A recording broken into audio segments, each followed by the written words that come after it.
Well,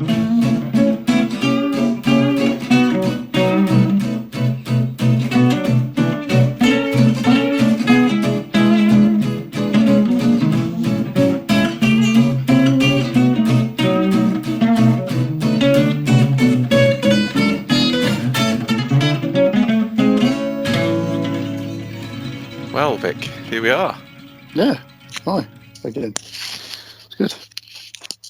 So, obviously, we could go through each chapter in turn if you wanted to, but I wondered if there's a particular chapter, because you've just done a reread, that jumped out at you. Is there one in particular that you wondered where it came from? Well, there's a few things because obviously the process of writing this thing, like a lot of these, it's over years of doing little blogs and stuff like that. And a lot of it is ideas that are buzzing around in my head that I wanted to sort of explore myself. And then they became something which then stimulated some other ideas. But there was a couple of chapters that I did. One of them is based on the sort of the myth or whatever of Robert Johnson and the story about the Crossroads meeting with the man in black. So I wrote a little bit about that, and so that's more of a little short story. But the idea behind it was I couldn't think of another way of explaining that side of, the mythos, if you like, about Johnson. And it was just easier to write an account of it because he was a very mysterious character anyway.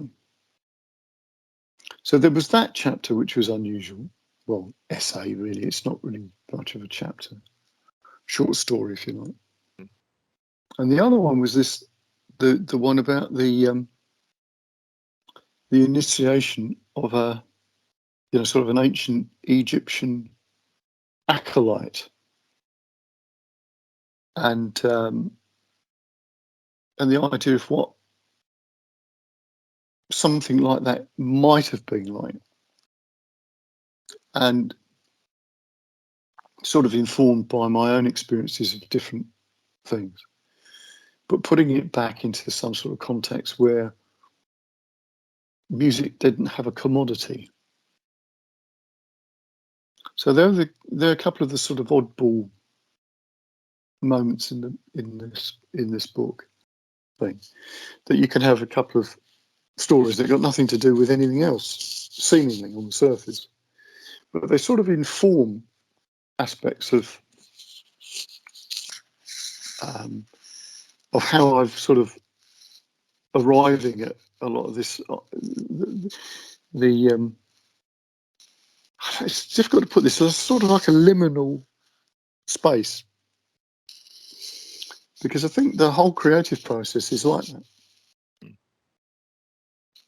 It's difficult to nail down what it is that happens, because as soon as you do that, you miss something. Well, in my experience anyway,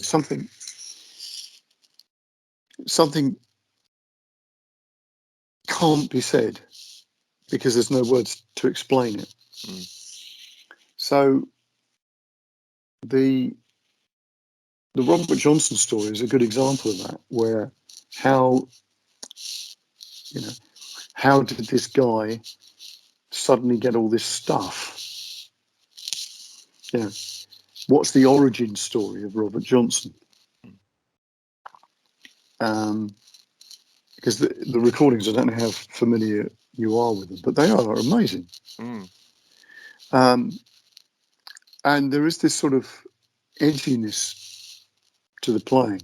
And he's literally rattling through these songs, because they're recorded in a couple of days. 30 odd songs. You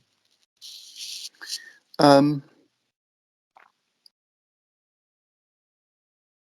So all of that stuff sort of doesn't make sense.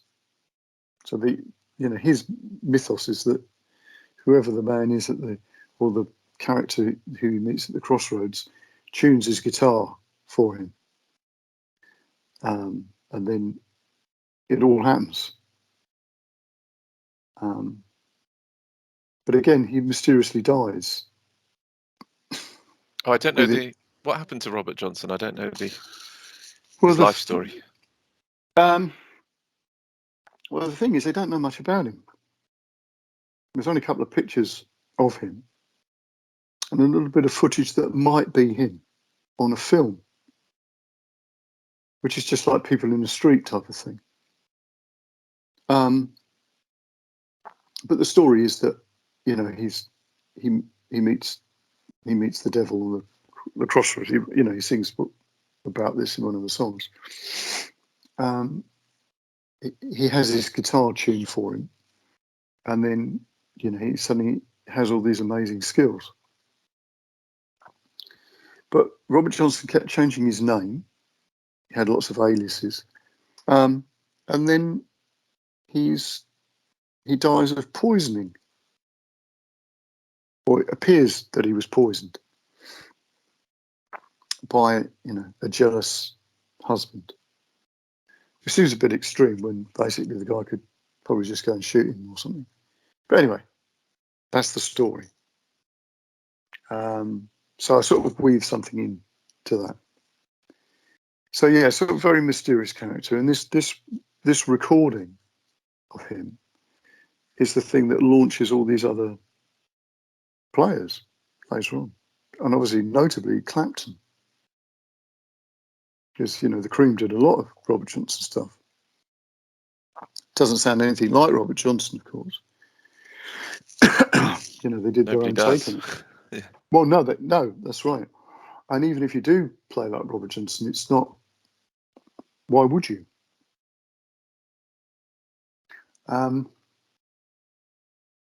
So that's sort of mysterious. And interestingly, I've spoken to a lot of people in the on the podcast who've got this thing about that musicians have lost their identity of late. You know, it's like they're all becoming manufactured. They've got nothing to say. Technically, they're very good, but there's no character in their playing. And somebody obviously like Robert Johnson obviously epitomises the fact that people had character. So again, you know, Clapton and the Cream covered a Robert Johnson song. It shouldn't sound like Robert Johnson. It should sound like them. And I think that's interesting when that keeps coming up as a theme, you know, because again, it's like you're being alerted to the same idea over and over again, you know, so that seems to have some sort of resonance.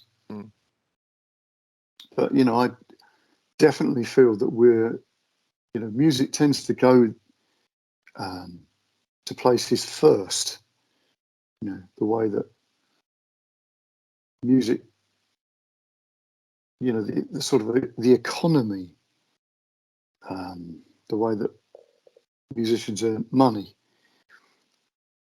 that all happened in music first with the rise of, you know, what computing and all the rest of it could do for music. Hit music before it hit anything else, you know, with the CD and all the rest of it. And then people made a lot of money.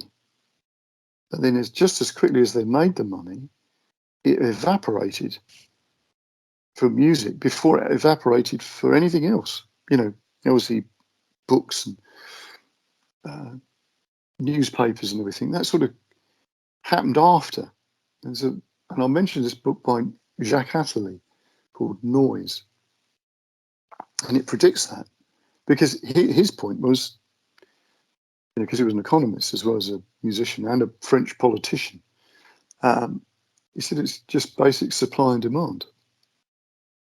As soon as you can fulfill the demand, you're going to make the money. But then, of course, the supply and the demand don't match because there's an oversupply. Everybody can create music, and then suddenly it becomes worthless. And then people have access to stuff, for free. So why are they going to pay for it? There's no sort of scarcity. So music's got this thing of being ahead of the curve of virtually everything else. So it'd be interesting to see now what happens with music, and that's something which, that I'm sort of really interested in. What do the artists do? I suppose what I'm sort of suggesting is that maybe we should go back to what we did before, which tends to be like, they tend to be the heralds of things, the travelling newspaper, if you like, the troubadour. And so, when people make remarks about, artists should keep out of politics and everything like that, I think that is the most ridiculous remark, because, if anything, they should be the ones who are making the political statements. Because that's what happened in the 60s.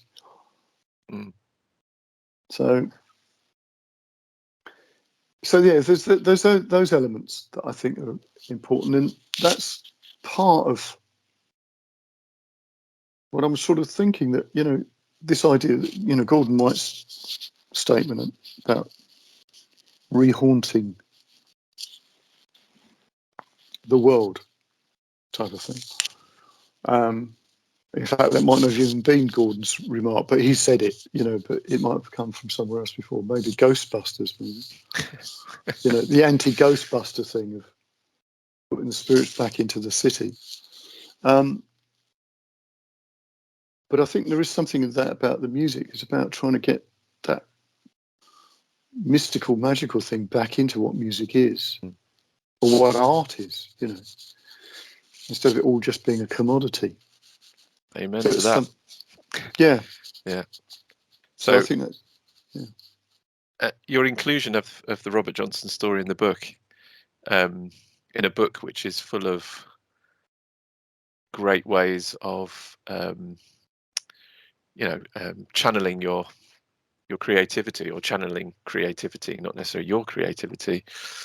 Are you encouraging the reader to get down the Crossroads? And well, yeah, they could do that, couldn't they? Yeah. They could do that. I mean, again, it's this sort of thing of communicating with something that you don't understand. And interestingly, a lot of great musicians are already doing that and have always done that. But of course, that is never said until you start to see it, and then you start to see it everywhere. So when I've been doing the magical songwriting groups that I've been running, which are really, basically for the charity or for Patreon or whatever, because it's all sort of interlocked. I've done studies of people like Paul Simon. And if you look at Paul Simon's work, his lyrics and stuff, it's absolutely full of magical thinking, or for want of a better word. It's very cleverly done, because you wouldn't spot it as that, because you'd assume it's something else until you sort of look at it with a sort of a magical eye, and then you sort of go, hang on a minute, you start to see what it is that he's going on with it. And obviously he's using some of the techniques he uses, obviously there's cut up and stuff like that in there. But I mean, he doesn't need to do that. He could just sit down and do it off the top of his head anyway, But there's one particular song by Paul Simon. In fact, there's two actually, but this one particular song is quite interesting. Is Cecilia. So when you look at the lyrics for that, Cecilia, you're breaking my heart,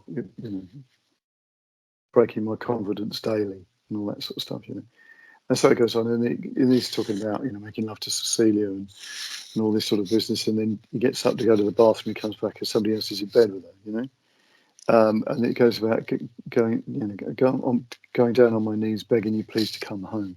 Right, so, and you think, well, okay, she's a bit of a loose woman. But of course, if you then go, well, hang on a minute, Cecilia's patron saint of musicians. And then you start looking at that and you go, hang on a minute, he's asking for inspiration. And he has none. She's left him. She's gone off with somebody else. Probably gone off with Sting. or Leonard Cohen or somebody. And then you read the lyrics that way, and then suddenly it's like, okay. It's like an invocation. And there's lots of little references like that in Paul Simon's stuff. So I think it's all out there, sort of staring you in the face. I want just people to sort of have that sort of wonder about things again. Because once you get that, because this is the thing in NLP, Richard Bandler, right when I first started learning NLP, he said that was the thing. There were two or three things. It was the wonder, fascination about something, and thinking like, that's really cool. What would happen if those type of questions. But it is a thing about this wonderment and fascination about something. Well, if you understand how something works, the wonder is lost. And I think that's the problem. We script everything out, and there's always an excuse. Oh, well, that works because of blah, blah, blah. And of course, as you know, it doesn't. That's just a way of trying to get a handle on, your conscious mind can go, yeah, I can map that out. But, maps, like we've said before, it's not the territory, it's just a way of navigating it. I remember when I was first starting to muck about with musical instruments and recording them on a multi-track. I had a 4-track Tascam in my bedroom that I'd saved up for ages for. It was quite an expensive item for me at the time. And that process of assembling music in pieces and then layering it together in some ways destroyed music that I was listening to, because it ceased to be a kind of monolithic sound, blended and inseparable. It became, I could analyze it, and then I'd just be analyzing music all the time. And but thinking about that recently, I mean, there are certain tracks, even though you can kind of say, well, I see what the elements are, but they are somehow inseparable still, even though that's a harp and that's a hi-hat, but they blend together. An example for me, which was a song that haunted me as a child, I loved it, but it haunted in that sort of longing. I can't fully explain it, but it was Roxy Music's Angel Eyes, which was probably one of their lesser remembered hits. But it's really odd, it's got some really odd elements and key changes. It's in an odd key to start with, I think.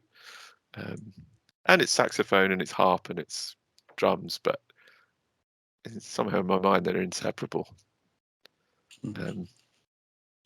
And we can definitely overanalyze things. I think you're right. We have to get back to the inseparability of it. Yes, we do. I think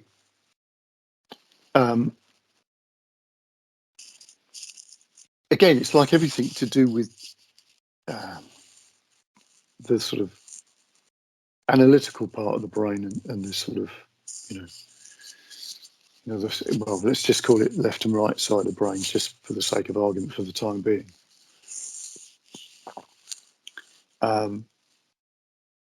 This idea that the one that's sort of got the prominence now is the wrong one. Yeah. So with music, or say music, it could be any art form. You want that sort of almost right-brained, expansive thing that's the character and the soul of the piece and all the rest of it. And that sort of persona that you see, that mask that you can sort of describe, it could be that, it's in that key and it's this and that. But it doesn't really describe the deeper thing of a piece of music.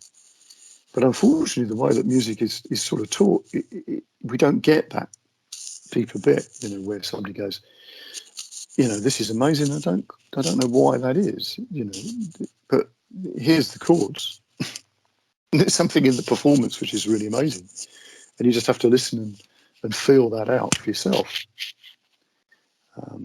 because you can't possibly understand why a performance is so good. Because when you multi-track things and break things down, the performance aspect is often lost. Not always, but often is lost. So when you think about those, like the Elvis recordings, the sort of chess recordings, they're just live takes, and it sounds different to something being done, with this multi-tracking stuff like that. So yeah, there's definitely something in that. So it's quite difficult. And again, I've been reading some books on songwriting recently. There's one by Jim Webb. I mean, this guy's wrote some astonishing pieces. By the time I get to Phoenix and MacArthur Park, Didn't We Almost Make It? I mean, they're like, Wichita Lineman. I mean, just astonishing pieces that are odd, interesting. But when you're reading his depth of knowledge about what's happening with the poetry and all the rest of the lyrics and the structures of songs, there's something else. It's almost like there's something he's not telling you. It really comes across in the book all the time. But it's like he's explaining something that's not really explainable. So I think that's quite interesting. But it's a big book, but I don't know. It's quite interesting. I think we may have talked about this in the first one, but it's that channeling something else, isn't it? Whether it be collective unconscious or entities or who knows, but you can tell when someone's in that zone, and when you're in it yourself. That's right. Yeah. I mentioned this bass player that was in a band that I said was just, he was this really eccentric character and quite dyslexic, and I sort of learnt how to write songs with him, really. Although I could knock out a song before, he used to challenge how I did things, Anyway, I got this recording of the last concert that we did in this particular band. So I suddenly was presented, because it was all digitized, I was suddenly presented with this recording that I hadn't heard for 37 years. These songs that I certainly hadn't played for that time. And some of them I couldn't remember at all. at first, and then after it was like, oh God, yeah. But listening to his lyrics again, they're just masterful. They're quirky and clever, you know. And he would never direct a song as like, you know, "Baby, I Love You" type of thing. It would be like, there's a particular song called "Let's Eat Out Tonight," which is about just taking his girlfriend out for a meal. But it was all about, you know, you're obviously tired and you don't want to cook, so let's just go out. And then he raps a menu in the middle of and it is brilliant. And I'll send you a copy of this because it really is good. And obviously the songs that I'd written were influenced by how he would come at something sort of slightly left field. Yeah, it's just interesting, fascinating. You never rapped a menu in the middle of a song. Yeah, it's brilliant. It's just incredible, you know. I gotta hear that. It was the 1970s, presumably, so it starts with prawn cocktail or a choice of. Well, no, this was sort of 1980s. By the end, it was 85 by the time we finished. But yeah, I think there's you know, his chicken chow mein and about drinking champagne from your shoe and all sorts. I'll have to, because I can't remember it off the top of my head, but it's great. It's very clever. But it's all that sort of thing at time, you know, about there's one particular song called "So What's New," and it's all about everything's the same. You know, we're not going anywhere different. It was that idea of, and it goes like, one of the lines is, "So what's new? Not news at 10." It's like the news is going to be the same news as it was, you know. All the headlines are basically there's some disaster or something terrible. But yeah, so that was an interesting experience. So that sort of took me back in time, and the fact that the songs are so complex. I mean, they're reggae numbers, okay. So in essence, they're simple, but they're layered. You know, so the guitar part works with the keyboard part. The riffs go. Sometimes they're played in unison. Sometimes they're played like a sort of Marley thing where you got, you know, the keys are doing something slightly different to the guitar, and there's 4-part harmonies. You know, but not all the time. You know, the one line there might be a counter melody. There might be even you know, all sorts of things. Really amazing. You know, considering we were only sort of in our 20s, really. Yeah, with Is there a technique? no training.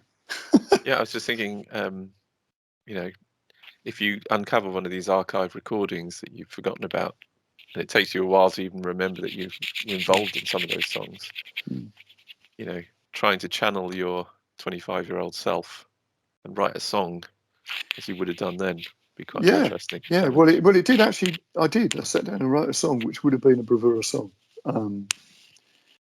It's like you flick a switch. So it's that type of thing, you know. If you get people thinking more like that you get in a zone, you can just become this other person. Because again, you know, I was toying around with this idea that person who was playing guitar on that recording isn't me now. That's another person. You know, that's the, if you like, that was the incarnation I was then. And that's a sort of weird experience. Yeah, so when you get this idea of people regressing to previous lives and under hypnosis type of thing, it's like, well, don't even have to do that, do you? It's just a case of, well, what were you 10 years ago? Because you're different. You know, that's not you. I could never throw away a recording, no matter how bad that I did. You know, in my bedroom as a teenager. You know, for that reason, some people must do it because they produce too much stuff. I'm not that prolific. Well, sometimes things get lost. Yeah.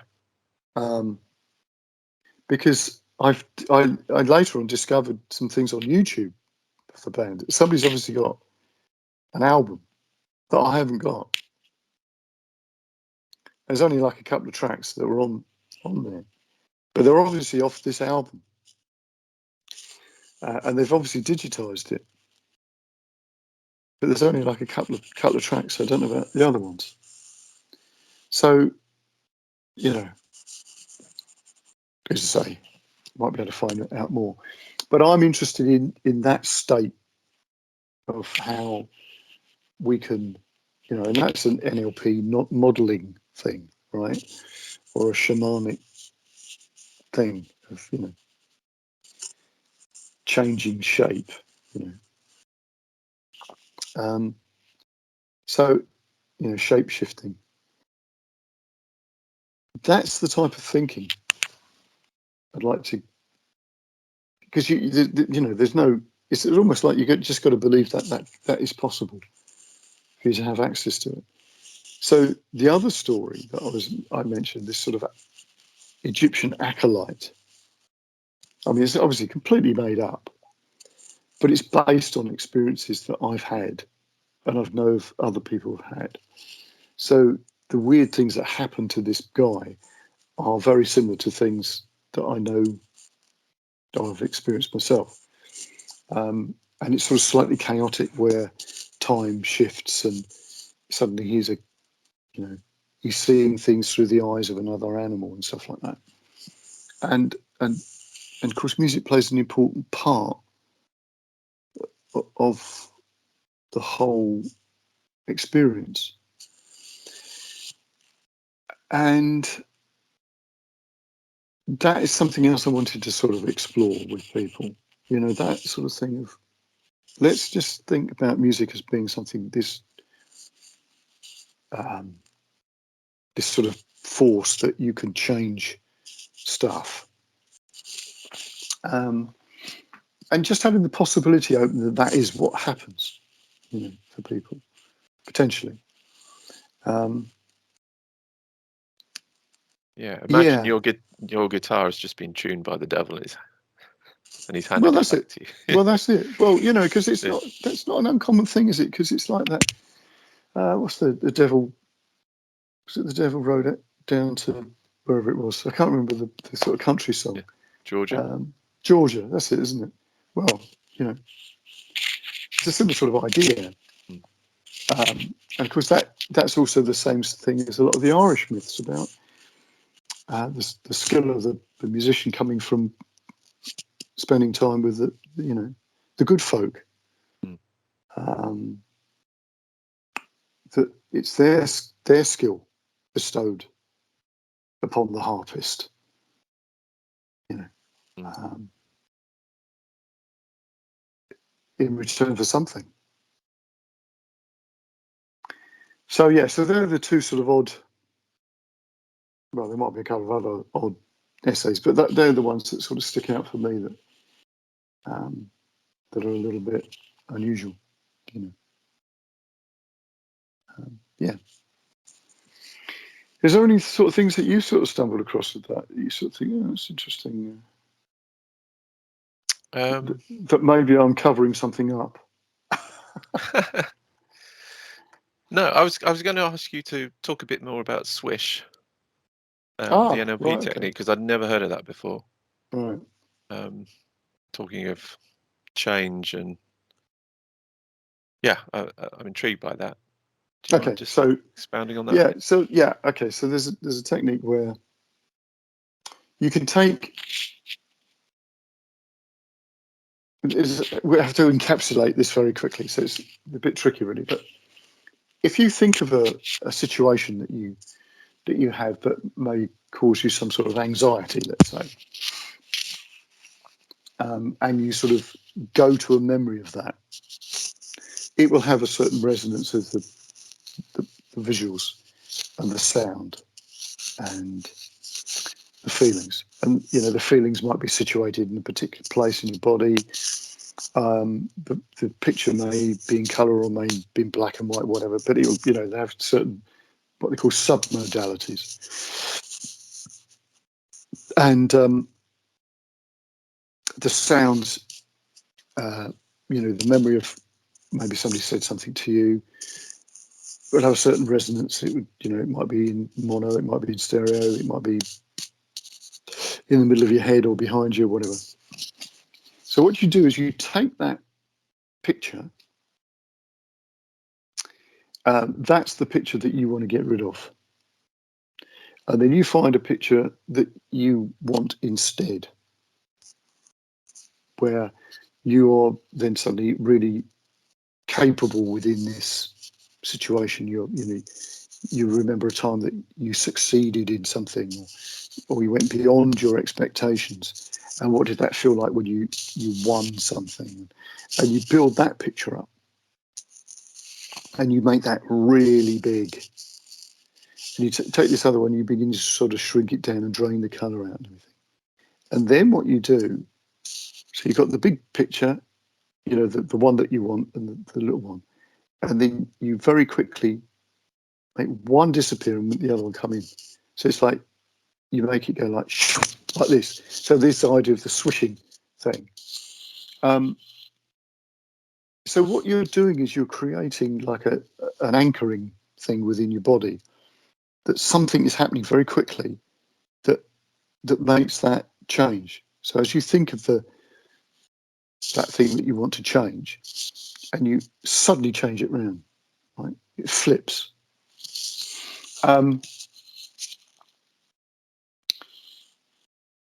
I've done this with there was a woman that had some I'd met on the NLP training thing, and she'd had some sort of traumatic experience. While we were doing this training, we did the Swish technique, and it got rid of this anxiety that she had. And I interviewed her for a podcast because she's a very successful sort of entrepreneurial trainer. She's written a couple of books, and she cited that. She said that was the thing, and that was it in that little session. That trauma that she'd had, it just dissipated. So we'd spoken about this, after this event, and I said, look, there's another idea that you could do, because she's working with a lot of other women.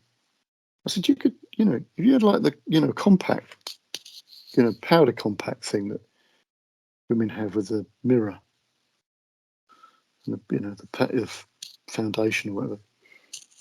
Sometimes you have these mirrors that you can turn. You've got like a magnifying bit on one side. You could do that. You could have like the bit that you don't want on one side and the bit that you want, like the magnified bit, and then you can flip it around. It makes it much more sort of, if you could, that works for females, I don't know. And she thought it was a great idea. So I don't know if she ever used it or whatever, but she thought it was certainly worth sort of trying out with people, because you can take all of these ideas and adapt them. So again, the thing with where this comes in for music,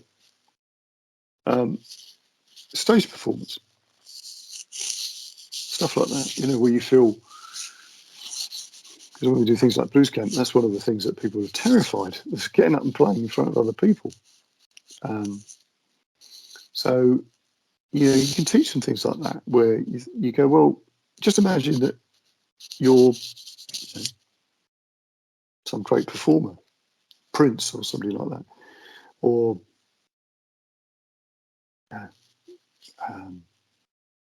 whoever's their favourite performer, Robert Plant or something like that, and just see him there and just step into that, or suddenly become that character. You see yourself, and then suddenly you become the other thing. So you can take that. That's another technique actually, but you could use the Swish thing for that, where it's not you anymore. You disappear in this. Act rather than step away from yourself. Yeah, and act. But sometimes that immediacy works really, really well. Because somebody that's fascinating, this is something that I often sort of say to pupils, the quicker you learn, the better. And that sort of goes against everything you're told, that it takes a long time and it's this and it's that, it's hard work. I said, yeah, but think about phobias. You learnt that, but you never had it as a kid. You didn't have a phobia about, not as a baby. You never had that. You learnt that somewhere, but you never practiced it. You never practiced to have a phobia of heights. You learnt that. So if you could learn how to play something that quickly, so what is it that's going on there? It's not a case that we definitely know, but there is something that's sort of emotionally charged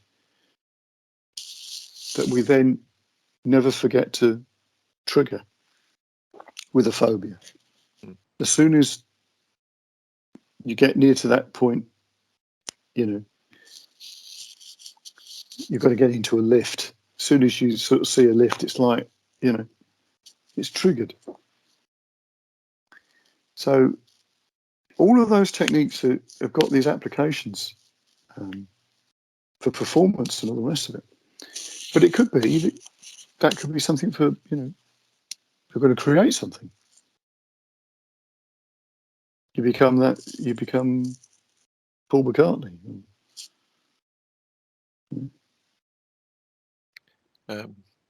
Just thinking about changing or dealing with some past behaviours, something else that popped into my mind was a technique that Pete Carroll described in one of his books, which was retroactive causation. So I think he was using the sigil method for it, but changing things in the past. Yes. For example, if for example your teenage years at school were not the happiest, is actually using magical techniques to improve your life at that age and reaping effectively, feeling the benefits of not having been through quite as bad an experience in your later life, But the Swish thing seems like a very instantaneous version of that work. Yes. Yeah. But again, in NLP, there's the phrase that it's never too late to have had a great childhood. Yeah. Which again, it's a very similar concept. It's like, well, what do you choose to believe? What story do you want to tell? Yeah. And what do you choose to remember? I saw a meme recently which was something like you saw someone writing a message in the sand with a stick at the sea's edge. My brain remembering the nice things that happened to me, and then there's a picture of someone chiseling a message into a stone. My brain remembering the cringe moments. We're so good at remembering the cringe moments and so bad at remembering the positive ones. Exactly. But do you know, why is that? See, that's a cultural thing, isn't it? Is it just culture? I don't know. I mean, well, I think it is, because you see, the thing is, shame is an important thing in culture. Like from a societal point of view. People are shamed into things, and some cultures are really good at that. Oriental cultures, the Japanese, well, even the Afghans. That sort of thing of you mustn't be rude to people.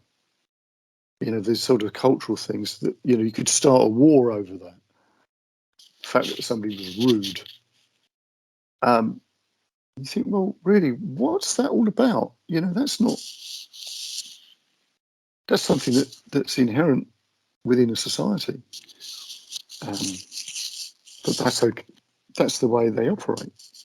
So I think those sort of cringing moments are when you feel that people, you've let everyone else down. Because again, if that happened and nobody saw you do it, then it wouldn't be a problem, would it? So there's something in that. So yeah, that idea of retrocausation, I think, is a really great idea. And it's horses for courses. So the Swish thing is great for certain things. Obviously, the creating sigils to change the past is a great idea. Just as doing some NLP timeline stuff is a great idea. And it's all free. So try it all. Yeah, there's a whole bunch. There's so many things in the book, so many things you can do. Something else, changing the subject, that really chimed with me was the half hearing. When you half hear something and get it wrong, that's like a really good creative impulse. Yes. And you can do it with just having, radios on in the background, but really low, Yes. or in another room, because you'll hear a snatch of something and you're hearing it wrong. But that becomes that's an interesting thing, trick. because you see, that's one of the things I think that is sort of destroying this thing about creativity amongst musicians, contemporary musicians. Because if you work something out of a recording, you couldn't guarantee you were going to get it all right. So because you couldn't hear it. So if you wrote, if you slowed an album down, a vinyl recording, it became a bit dirgy. So, you couldn't quite necessarily hear that thing. So you had to guess. And of course, they're the things that make your playing different from whoever it is that you're trying to work that song out. But of course, now you can just go and buy the book. So you never end up with your own style, because you could just learn that solo out the book of whoever it is, Steve Vai. But that's not how they did it. They had to come up with their own take on things, right? But that is detrimental. So yeah, so half-heard stuff. I mean, that story is obviously about George Michael, potentially half hearing the song that I'd written with Jeffrey Moore, which then becomes his song becomes "Kissing a Fool," because the song that I'd written with Jeffrey, or I'd written it, but for Jeffrey, was "Everyone Loves a Fool." So it's, but the style of the song was similar, and all the rest of it. And you think, and the song just popped into his head. To me, that was the key. But he didn't mean to do it. I'm not saying it was an intentional thing, but that's how these things happen. But yes, a great way of making, coming up with a different slant on something, or just getting the wheels spinning. Yeah. Good technique. Have you ever used any sort of random music generator, software, or No, equipment? No, I've never done that. I'm not saying you shouldn't. I've never done it, because really, that's sort of what you're doing anyway when you come up with an idea, because you're sort of taking things you've already heard and then restructuring them, even if you don't realise that's what you're doing. I think that's a good thing to have in your toolkit. It's just that I never obviously when I started, that's not the way. Those things weren't there, so didn't do them. But yeah, you can do that. My first electronic musical instrument of my own was a Roland SH-101, which is a monophonic synthesizer, and it had basically a random number generator of some description in it. Oh, I just used that all the time, not necessarily just for melody, but for controlling filters and things, just yeah. that the sort of random chance thrown into something really disrupts I suppose, your brain's predictive capability. Yeah, well, that would be really, really valuable. I've always sort of definitely sort of gone down the analog route where you sort of go, right, we'll throw some dice, or I'll take this chord sequence and and often, and you've seen me do this, I think, when I use a template of a song, and it might be, I'll have like not just one song, I'll have like several. And I'm sort of going, right, okay, so we've got this sort of Led Zeppelin style riff here. And it's obvious at this point it wants to go to where Zeppelin would just do, the A and the D chord. And then I might sort of think, well, that's all well and good, but AC/DC would do this. And then, at this point you'd think, and Rage Against the Machine would do that. So it starts to build up a more diverse thing, and then you need to step back from it. So you've got the idea and you're kicking it around, and there is a moment where it starts to do itself. That's the thing. It's finding that moment where the song takes over, and you know exactly where it's going. And then you sort of play around with it, and then leave it for a bit, and then come back to it, and all that sort of stuff. But yeah, so that's a great idea. I have to try that. Yeah. Report back next week. See how you get Yes. on. Yes. Very cool. Actually, there's just one thing I forgot to Yeah. say. I did a project which I didn't completely finish, actually, because it's like a lot of these things. Sometimes they become too expensive to finish, so you end up with 4 or 5 numbers and stuff, but there's a whole load of other things available, but you've not finished it off. And what it was I got a group of kids together. It was 16 kids. And I got them to play certain things, and people wrote little musical ideas. And then I used those ideas to create songs. So it might start with a guitar chord progression that, somebody who played. And it was like, right, okay, we've got to do something with that. And it would sound a little bit sort of scruffy or whatever. And it could be tidied up, of course, in the recording. But it still had that feeling that it was completely raw.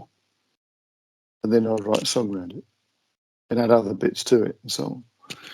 And that was an interesting thing to do, because it changed the whole vibe of the song, to start with somebody who was a 12-year-old guitar player playing 3 chords, or it was a bass player who was grade 3 bass or something, but he got this little riff, and you got that, and you could then the technology is good. Then you can sort of go, right, okay, let's use that, and you expand that out, and then maybe you have another bass player plays the song.